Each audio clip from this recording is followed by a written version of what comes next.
Nih teman-teman, kalau untuk ganti klakson Mio Souji di tahun 2014 kita harus buka cover depannya. Semua kita buka, berikut sayap ininya, karena susah kalau ada sayap ininya. Cuma menggunakan obeng kembang untuk buka bautnya dan kunci 10.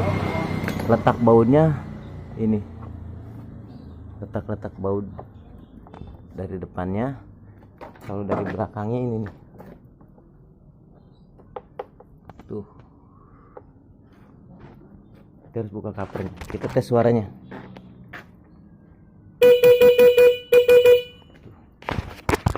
Mantap kan?